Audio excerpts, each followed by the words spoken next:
Hey everybody, it's the Epistemologers here, and we're back again after our hiatus. I hope it wasn't too long for you all. And today's topic is music and the constraint cycle. If you've listened to our previous content, the constraint cycle has a few different parts to it, and the last part of it was art, talking about how it is important to get our intention across as you have an idea you want to, communicate that idea, and art is the act of communicating that idea. And good art communicates that idea in an intuitive way. And so music... It gets you to feel something. Yeah. Is the point. So it's building on engineering, you're building something. Yep. In this case, we want to talk about building music. Yeah. And building something is what we're doing all the time. We build knowledge, we build buildings, all kinds of things. And some of that stuff can get you to feel stuff. And if that's the intent, then it's art. Well, and I've been thinking about art a lot lately myself, and maybe this won't necessarily go into music, but maybe it does. But I've been thinking about how art, since it's in the intuitive phase, or it makes you feel something, good art would be one that makes you feel the way that it was intended to make you feel. Does that make sense? So if you're playing a piece of music and the author of that music who has that idea, that has built that idea, is trying to make you feel happy or sad or comforted or whatever, if that's not properly conveyed across, then maybe it's not very good. Or maybe it doesn't convey it in the right way. Yeah, something like that. Right? Sometimes they're only just trying to get themselves to feel something, and they share it, and others will coincidentally feel the same way or very similar. Mm-hmm. And so that's all that really needs to happen. It doesn't need to be an expression of oneself. But what it does is it lets you add another layer of constraint to it, another way of detecting problems. And so when you're working with art and you're practicing it and developing skills, you're doing the same thing that you're doing for the rest of the constraint cycle. You're trying to find conflict in what you're trying to do. Just build something that conveys and gives you an impression, a feeling, or some kind of mood or something. And if you're not able to do that with what you just built, then you have a conflict. And you're trying to resolve those conflicts by making other drafts. You make new drafts that hopefully get closer to what you're intending to feel. And the result is you have something that can be called art. And there are a lot of things like cars, for instance, with cars, there's an element of design to it where it's functional in that it will get you from point A to point B, but they have a layer of concern over what kind of impression you get when you look at the vehicle, when you drive the vehicle, so user experience basically is what it is in software. With a lot of these things, you're just trying to get them to feel a certain thing. You're trying to get it to feel snappy, get out of your way, empowering, that kind of thing. For tools, you want it to feel like you're empowered by the tool, like a car or whatever else, or an app or anything. So there's always an element of art to anything you build, just like there's an element of science that went into the engineering of it, and there's an element of, I could say, philosophy just shot right through it. You can't get away from philosophy. So we want to talk about music. Yep. And little known thing, I don't really talk too much about myself, but I have been working with music for a long time. So I specialize in freelance music, freestyle, freestyle music composition, and specifically with the piano. So there's a certain amount of, I've had a lot of time put into being able to generate music on the fly, and I apply certain principles that I've come up with to that whole thing. So there is a lot of that, a lot of what I've learned from there went into developing the constraint cycle as well. So as music applies to the constraint cycle, there's roughly two parts to music that correspond to the various properties of sound. And this have to do with the frequency of sound and the basically the temporal or rhythmic aspect of sound. So these properties we play with a lot. There might be others, but these properties are where we play with mostly in music. And so on one side you have harmony, and the other you have rhythm. And these are layered so that they, for every sound, and even in the silences you can use silence as percussion as well as part of the rhythm of it. Mm-hmm. But you're forced to layer both together. So there's nothing you're doing that doesn't consider both of these parts in music. You have to consider the rhythm aspect as at the same time you're considering the harmonic aspect in many cases. Kind of depends on the instrument. The instrument sometimes takes it from you, like if you're banging on a drum, there is a note there, there's always a frequency, but you don't have to think about it for a lot of instruments. You do have to think about it for things like singing, playing the trumpet and whatever, and rhythm is the same kind of way. Some instruments you just kind of go, but there always seems to be an aspect of, since you're playing it in real time, you always have to consider when you're starting, when you're stopping, when you're changing notes, chords, whatever else. So these two aspects form contracts. I call it contracts. That's a long time ago. I called it that, but it's really just setting up expectations with the listener. So if the listener is expecting one thing based on what you've given them so far, you try to hold to that and keep a contract between. And this is true in both the harmonic and the rhythmic side, but the nature of those contracts are slightly different because those properties of sound are different. One is, let's say, the rhythmic aspect is the contract that you have there is typically based around a pulse, a repeating pattern of sort, but it's basically a pulse. So you can have you can set up a pulse, and the listener will generally grab onto it. They can hear the repeating pattern, and they understand that it's going to, you can generally, if you keep to that, it's not going to throw their expectation out the window. So if you're breaking your expectations all the time, people are not going to like your music. So keeping to the pulse is the thing. If you're changing the pulse, if you're changing the tempo or changing whatever else, if you're changing the contract, you can do it, but you have to do it deliberately. So, and this happens all the time in music. You're changing the contract all the time. So which is why it's probably not a good idea to call it a contract, but it still gets the sense that you're setting up expectations and you're trying to fulfill those expectations. Almost like with rhythm, you have to be dead on pretty much all the time. It just sounds wrong if you're not.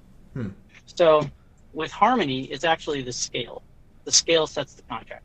So the contract is a set of intervals that are basically on a whitelist. They're all the notes you can play in a time.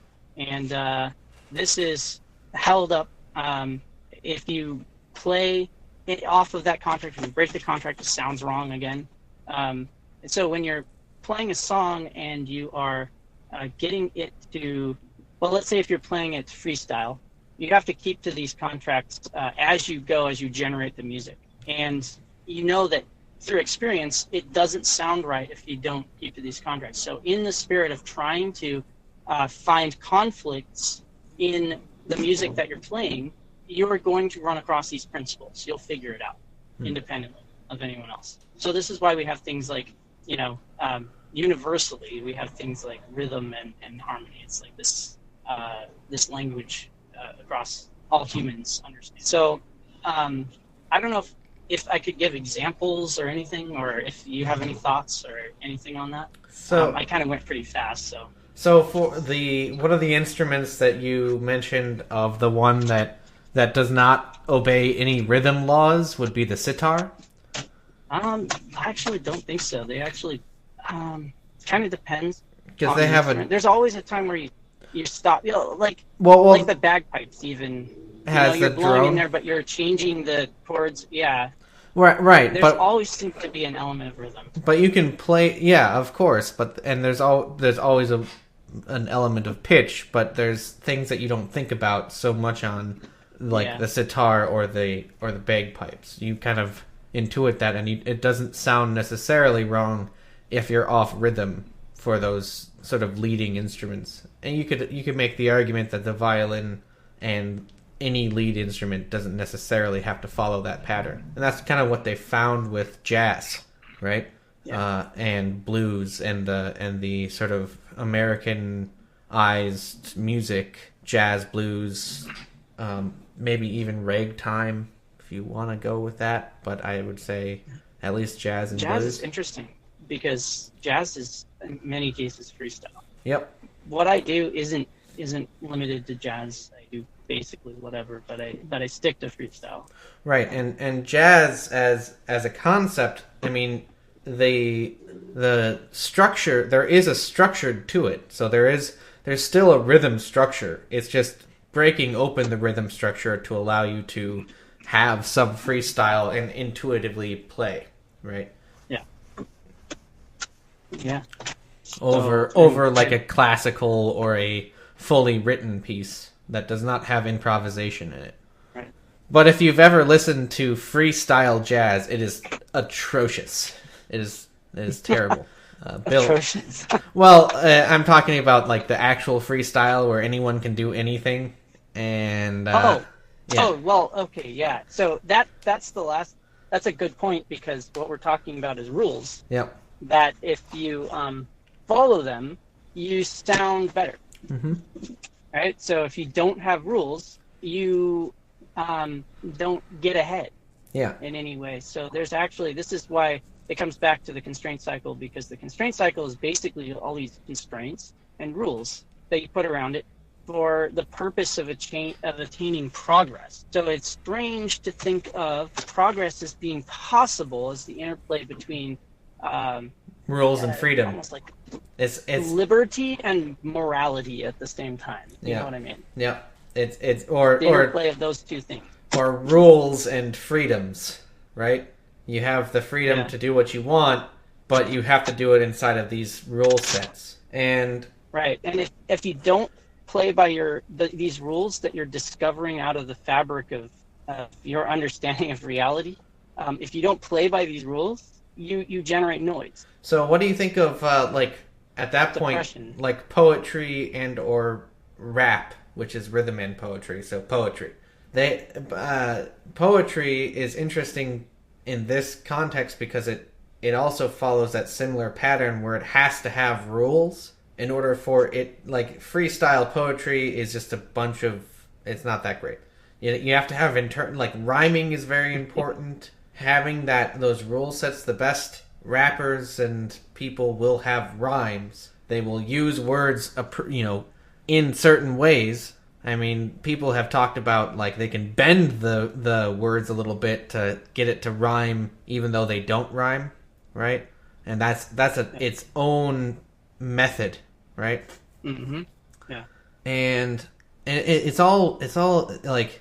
And that's a fascinating thing is that if you've ever tried to write a poem, it's much worse if you don't have any rules. If you're trying to write a limerick, it's pretty easy.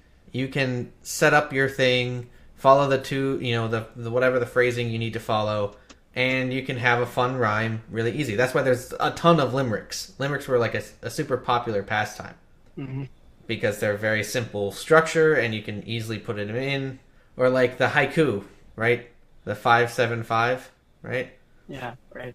And for a lot of songs that play with the lyrical aspect of, the human voice has a lot of range of, you can attach meaning to the song and all that kind of stuff.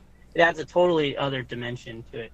So for the purposes of what I've said, it's mostly sticking to the instrumental qualities of a voice. Here's a question: Do you think that music, pure music with no vocals, is, because I've been thinking about this, music is almost like closer to the intuition, but because it's closer to the intuitive, it might be able to make you feel something closer to a pure, like a feeling, but it might lack a message. Like the message will get muddled just in the pure emotion. So music with lyrics has the ability to add a message on top of what your intuition is. It definitely adds a message. For sure. And without it, I'm not saying that it's bad. It's just that it has this other quality, right? Of being not just having that message on top that you can infer. You have a deeper intuitive emotion. And if you listen to classical, you get into this odd thing, because there's classical artists who have actually tried to convey stories through classical music, and does it work? Yeah, kind of. It leaves a lot to the imagination. Yes, that's right. And because the kinds of feelings you get out of the instrumental side of it seems very primal. Yeah. I listen to a lot of used to listen to a lot of cinematic, like soundtracks and things, game soundtracks or movie soundtracks, and you get the same effect there, because they're kind of backing up the story of the whatever medium, and then they're setting up an atmosphere. The cinematic score would set up an atmosphere for you to sort of immerse yourself into this thing even more, and it really does complement the story, but it doesn't fill in a lot of the gaps that the rest of it. Yeah, if you were just to hear a soundtrack alone, you Right. wouldn't. You might be able to tell the setting, maybe. If it was if it was really specific and used specific things, like listening to the Lost soundtrack. That's weird. You might not be. You might think it's a horror thing. I wouldn't. Maybe Lost is horror. Anyway, it is a very different. You can't really tell. You might construct a whole different narrative, a whole different setting, a whole different thing from an instrumental piece, which is not bad. That's good. That can lead to very creative endeavors, being very helpful for being creative and just moving that mood into the creativity, merging the music with your own intuition, your own creativity. Yeah, it's all really interesting. Maybe at some point I'll give an example, like I'll make some music or something, showcase this. Yeah. Or I'll sit down. We can have I don't know. We can have an We'll intro outro. Unlike the outro that I'm about to give, which is going to be me fumbling around for a few seconds. Yeah, that's right. I could actually put this stuff to use. Anyway, so I guess that's it for us. It was a pleasant talk.